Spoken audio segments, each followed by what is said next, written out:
नमस्कार. आकाशवाणी छत्रपती संभाजीनगर केंद्राच्या बातमीपत्रात मी जीवन दराडे आपलं स्वागत करतो. ठळक बातम्या. पंतप्रधान नरेंद्र मोदी यवतमाळ दौऱ्यावर. सुमारे 5,000 कोटींच्या विकास कामांचं लोकार्पण. मुख्यमंत्री एकनाथ शिंदे यांची बनावट स्वाक्षरी तसंच शिक्के प्रकरणी गुन्हा दाखल. संगीत नाटक अकादमी पुरस्कार जाहीर. लातूरचे नागेश आडगावकर यांना उस्ताद बिस्मिल्ला खान युवा अकादमी पुरस्कार. आणि म्हाडाच्या छत्रपती संभाजीनगर ऑनलाईन संगणकीय सोडतीसाठी अर्ज नोंदणीला प्रारंभ. आता सविस्तर बातम्या. पंतप्रधान नरेंद्र मोदी आज यवतमाळ दौऱ्यावर आले आहेत. आज सायंकाळी 4:45च्या सुमारास नागपूरच्या डॉ. बाबासाहेब आंबेडकर आंतरराष्ट्रीय विमानतळावर पंतप्रधानांचं आगमन झालं.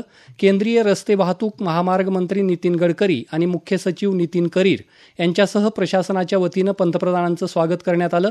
त्यानंतर वायुसेनेच्या हेलिकॉप्टरनं पंतप्रधान यवतमाळ इथं दाखल झाले. मुख्यमंत्री एकनाथ शिंदे, उपमुख्यमंत्री देवेंद्र फडणवीस तसंच अजित पवार यांनी त्यांचं कार्यक्रमस्थळी स्वागत केलं. या कार्यक्रमात महाराष्ट्रातल्या 4,900 कोटी रुपयांहून जास्त खर्चाच्या रेल्वे, रस्ते आणि सिंचन संबंधित विविध पायाभूत सुविधा आणि प्रकल्पांचं उद्घाटन आणि लोकार्पण पंतप्रधानांच्या हस्ते होत आहे. यामध्ये वर्धा कळंब रेल्वे मार्ग आणि आष्टी अमळनेर रेल्वे मार्ग यांचा त्यात समावेश आहे. या मार्गावरच्या 2 रेल्वे गाड्यांनाही पंतप्रधान हिरवा झेंडा दाखवतील. राज्यातल्या सुमारे 5.5 लाख महिला बचत गटांना 825 कोटी रुपये फिरता निधी वितरण आणि 1 कोटी आयुष्यमान कार्ड वितरणासह ओबीसी प्रवर्गातल्या लाभार्थ्यांसाठी मोदी आवास घरकुल योजनेचा शुभारंभही पंतप्रधान करणार आहेत. प्रधानमंत्री किसान सन्मान निधी योजनेचा 16वा हप्ता तर नमो शेतकरी महासन्मान निधी योजनेचा 2रा आणि 3रा हप्ता पंतप्रधान आज जारी करतील. राष्ट्रीय विज्ञान दिनानिमित्त पंतप्रधानांनी जनतेला शुभेच्छा दिल्या आहेत. विकसित भारताचं स्वप्न साकार करण्यासाठी आपलं सरकार तरुणांना संशोधनाकडे जायला प्रोत्साहन देत आहे, असं त्यांनी आपल्या समाज माध्यमावरच्या संदेशात म्हटलं आहे. वैज्ञानिक दृष्टिकोन, संशोधन आणि तंत्रज्ञान यावरचे आपले विचार सांगणारी एक चित्रफितही त्यांनी सामायिक केली आहे. विकसित भारतासाठी स्वदेशी तंत्रज्ञान ही यावर्षीची विज्ञान दिनाची संकल्पना आहे.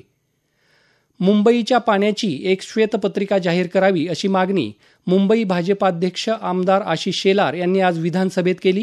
विधानसभेत आज सत्ताधारी पक्षातर्फे मुंबई, ठाणे, पुणे, नाशिक, नागपूर या शहरांमध्ये महायुती सरकारने केलेली कामं आणि गतिमान विकास याबाबत मुख्यमंत्री एकनाथ शिंदे, उपमुख्यमंत्री देवेंद्र फडणवीस आणि उपमुख्यमंत्री अजित पवार यांचा आभार मानणारा प्रस्ताव मांडण्यात आला.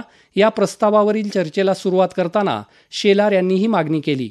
मुंबईकरांकडून 30,000 कोटी रुपये करापोटी घेऊनही मुंबईकरांना पुरेसं पिण्याचं पाणी उपलब्ध नाही.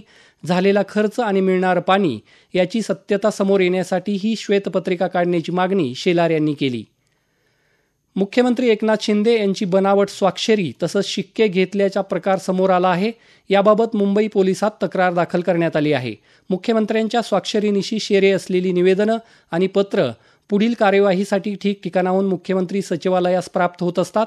या निवेदनांची टपाल शाखेत नोंद होऊन ती ई-ऑफिस प्रणालीत नोंद केली जाऊन संबंधित प्रशासकीय विभागांना पाठवण्यात येतात. नुकत्याच मुख्यमंत्री सचिवालयास प्राप्त झालेल्या 10 ते 12 निवेदनांवर मुख्यमंत्र्यांची बनावट स्वाक्षरी आणि शिक्के असल्याचं लक्षात आल्यानं ही कारवाई करण्यात आली आहे. विधानसभेत आज कामकाज सुरू होताच विरोधी पक्षनेते विजय वडेट्टीवार यांनी राज्यात परवा गारपिटीमुळे झालेल्या नुकसानीचा मुद्दा उपस्थित केला. अवकाळी पाऊस आणि गारपिटीमुळे नुकसान झालेल्या क्षेत्राचा अहवाल मागवला असून तातडीनं मदत दिली जाईल असं आश्वासन उपमुख्यमंत्री देवेंद्र फडणवीस यांनी यावेळी दिलं. मुंबईच्या विविध प्रश्नांसंदर्भात भाजपचे आशिष शेलार यांनी नियम 293 अन्वये चर्चा उपस्थित केली. मुंबईत झालेल्या विविध विकास कामांवर श्वेतपत्रिका काढण्याची त्यांनी मागणी केली.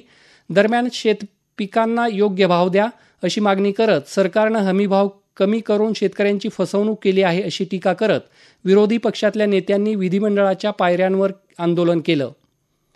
मुख्यमंत्री जनकल्याण कक्षाच्या वतीनं सामाजिक उत्तरदायित्व निधीमधून अंगणवाडी तसंच शालेय विद्यार्थ्यांना डेस्क बॅग वाटपाचा नाविन्यपूर्ण उपक्रमाचा शुभारंभ मुख्यमंत्री एकनाथ शिंदे यांच्या हस्ते आज करण्यात आला.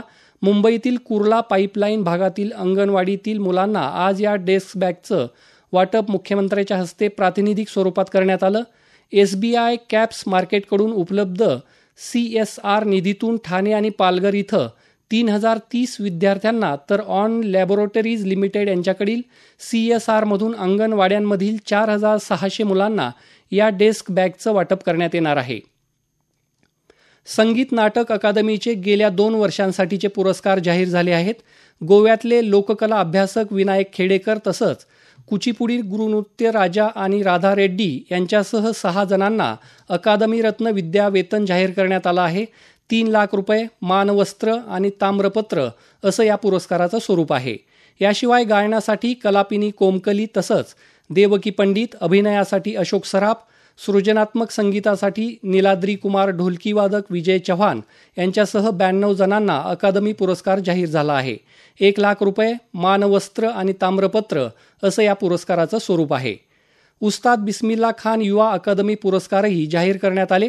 अभिनयासाठी ऋतुजा बागवे, सुगम संगीतासाठी नंदिती गुजर, शास्त्रीय गायनासाठी अनुजा झोकरकर, लोकनृत्यासाठी प्रमिला सूर्यवंशी, सरोदवादनासाठी सारंग कुलकर्णी, पारंपरिक नाट्यकलेसाठी प्रियांका ठाकूर, तर अभंग गायनासाठी लातूरचे नागेश आडगावकर यांच्यासह 80 तरुण कलावंतांना या पुरस्कारानं गौरवलं जाणार आहे. 25,000 रुपये, मानवस्त्र आणि ताम्रपत्र असं या पुरस्काराचं स्वरूप आहे. हे बातमीपत्र आकाशवाणीच्या छत्रपती संभाजीनगर केंद्रावरून देत आहोत. आमची सर्व बातमीपत्र आपण newsonair.gov.in या वेबसाईट आणि ॲपवर, यूट्यूब आणि ट्विटरवर तसंच फेसबुक पेजवर कधीही आणि कुठेही आपल्या सुविधेनुसार ऐकू शकता. म्हाडाच्या छत्रपती संभाजीनगर गृहनिर्माण आणि क्षेत्रविकास मंडळाच्या अखत्यारीतील छत्रपती संभाजीनगर, लातूर, जालना, नांदेड, हिंगोली, परभणी आणि धाराशिव इथल्या विविध गृहनिर्माण योजनेअंतर्गत 941 सदनिका आणि 361 भूखंडांचा विक्रीकरता ऑनलाईन संगणकीय सोडतीसाठी अर्ज नोंदणी आणि अर्ज भरणा प्रक्रियेचा गो लाईव्ह कार्यक्रमाचा शुभारंभ आज म्हाडा विभागीय कार्यालयात झाला. याबरोबरच नूतन संगणकीय प्रणाली आणि ॲपच्या सहाय्यानं सदनिकांच्या अर्ज नोंदणी प्रक्रियेस आज दुपारी 12 वाजेपासून सुरुवात झाली आहे. ही नोंदणी 27 मार्च 2024च्या मध्यरात्री 12 वाजेपर्यंत सुरू राहणार आहे. 12 एप्रिल 2024 रोजी दुपारी 3 वाजता अंतिम पात्र अर्जांची यादी जाहीर केली जाईल. त्यानंतर सोडतीचं स्थळ आणि दिनांक पात्र उमेदवारांना कळवण्यात येणार आहे. निवडणुकांमध्ये युवकांचा सहभाग वाढवण्यासाठी केंद्र सरकार आजपासून देशभरातल्या उच्च शिक्षण संस्थांमध्ये मेरा पहला वोट देश के लिए हा कार्यक्रम आयोजित करत आहे. राष्ट्राच्या व्यापक हितासाठी मतदानाचं महत्त्व बिंबवणं आणि तरुण मतदारांना मतदानासाठी प्रोत्साहित करणं हा कार्यक्रमामागचा उद्देश आहे. येत्या 6 मार्चपर्यंत हा कार्यक्रम चालू राहील. परभणी इथं आज युवा कार्यक्रम आणि क्रीडा संचालनालय भारत सरकार अंतर्गत नेहरू युवा केंद्राच्या वतीनं कमलताई जामकर महिला महाविद्यालयात मतदार जनजागृती कार्यक्रमाचं आयोजन करण्यात आलं होतं. स्वागत गीतानं या कार्यक्रमाची सुरुवात झाल्यानंतर शाहीर उबाळे आणि त्यांच्या सहकाऱ्यांनी मतदार जनजागृती गीत सादर केलं. यावेळी कार्यक्रमाचे प्रमुख पाहुणे दत्ता गिनगिने यांनी विद्यार्थ्यांना मतदान प्रणालीचं मार्गदर्शन केलं, तर इतर कर्मचाऱ्यांनी ऑनलाईन मतदार नोंदणी कशी करावी याचं प्रात्यक्षिक दाखवलं. भटक्या जाती जमातीतील घटकांना त्यांच्या पालावर जाऊन शासकीय योजनांचा लाभ देण्याचा अभिनव उपक्रम आज लातूर जिल्हा प्रशासनाच्या वतीनं राबवण्यात आला. प्रशासनानं आपल्या दारात येऊन शासकीय योजनांचा लाभ दिल्यानं बुऱ्हानगर इथल्या पालावरील भटक्या विमुक्तांच्या चेहऱ्यावर समाधान झळकलं. जिल्हाधिकारी वर्षा ठाकूर घुगे यांच्या हस्ते जवळपास 90 व्यक्तींना विविध लाभांचं वितरण करण्यात आलं. जिल्हाधिकाऱ्यांनी पालावरील कुटुंबांशी, प्रामुख्यानं महिला आणि मुलींशी संवाद साधून त्यांच्या समस्या जाणून घेतल्या आणि त्या सोडवण्यासाठी संबंधित विभागांना आवश्यक त्या सूचना दिल्या. शेवटी पुन्हा काही ठळक बातम्या. पंतप्रधान नरेंद्र मोदी यवतमाळ दौऱ्यावर, सुमारे 5,000 कोटींच्या विकास कामांचं लोकार्पण. मुख्यमंत्री एकनाथ शिंदे यांची बनावट स्वाक्षरी तसंच शिक्के प्रकरणी गुन्हा दाखल. संगीत नाटक अकादमी पुरस्कार जाहीर. लातूरचे नागेश आडगावकर यांना उस्ताद बिस्मिल्ला खान युवा अकादमी पुरस्कार. आणि म्हाडाच्या छत्रपती संभाजीनगर ऑनलाईन संगणकीय सोडतीसाठी अर्ज नोंदणीला प्रारंभ. याबरोबरच हे बातमीपत्र संपलं. आपण आमचं हे बातमीपत्र AIR छत्रपती संभाजीनगर या यूट्यूब चॅनलवर पुन्हा कधीही ऐकू शकता. नमस्कार.